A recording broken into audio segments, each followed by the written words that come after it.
Vague. That's the first thing on here. Look, Martha. Vague. Vague. See, look, it's like we're general. It's very general, isn't it? Yeah, general's not in here, Ray, but that's a great answer.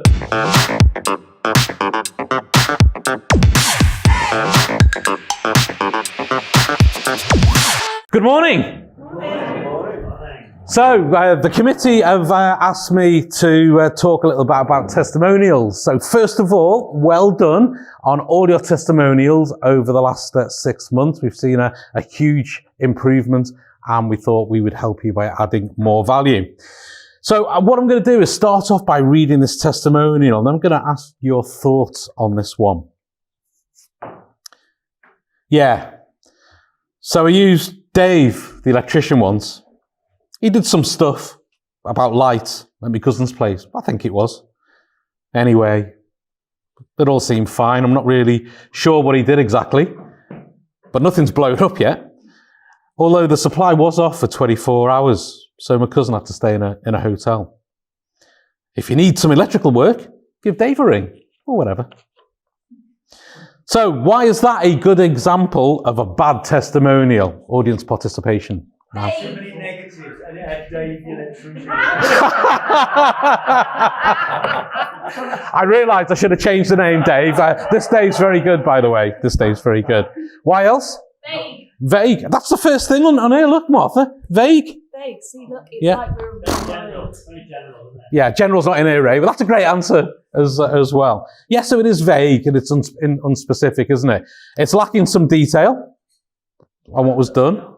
Is it a strong... I don't want any audience participation now. Thank you. But thank you for your participation. Go on, Kieran, what were you going to say? No? Okay. Vague, thank you. It conveys a weak relationship, doesn't it? There doesn't seem to be any connection in there. There's no outcome or benefit. In fact, you focus on the negatives. What were the negatives there? 24 hours, so that's exactly, so that's it. Unlike you, Dave, by the way, I should say that at the end of everything here.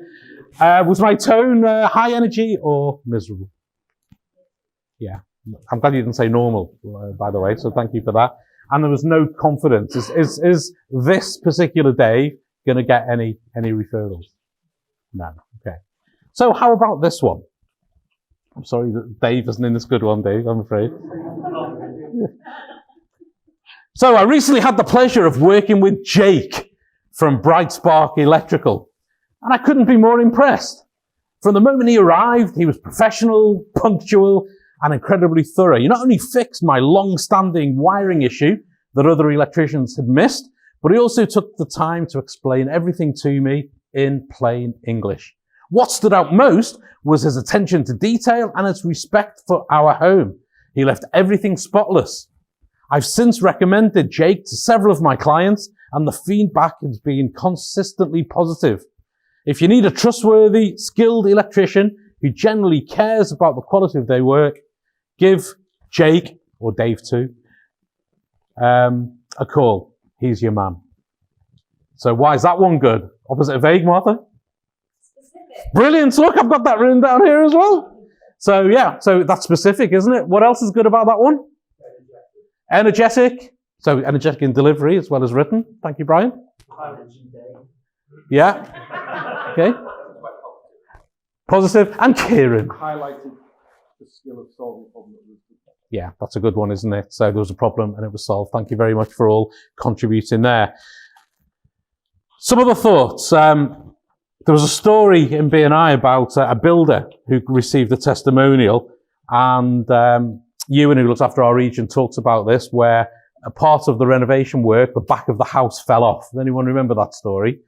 Okay. But it was okay in the end because the builder did what he needed to do. Probably wasn't even the builder's fault that the back fell off. It was going to happen anyway.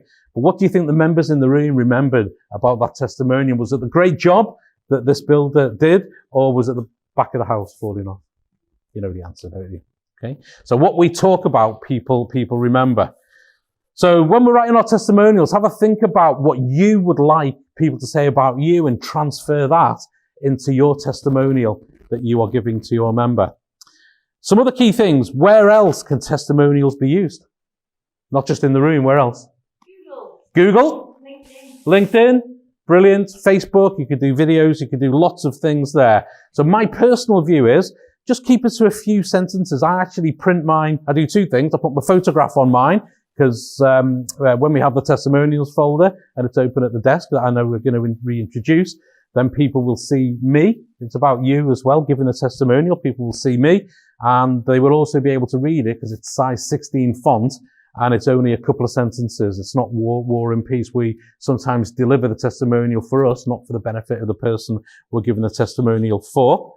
And think about your reputation as well. If you're jokey and have some inappropriate Benny Hill style humour in there, although this is funny in the meeting, is that really what you want to convey and want the person you're giving the testimonial to have to use on their social media? They're probably not going to be able to use it in that way.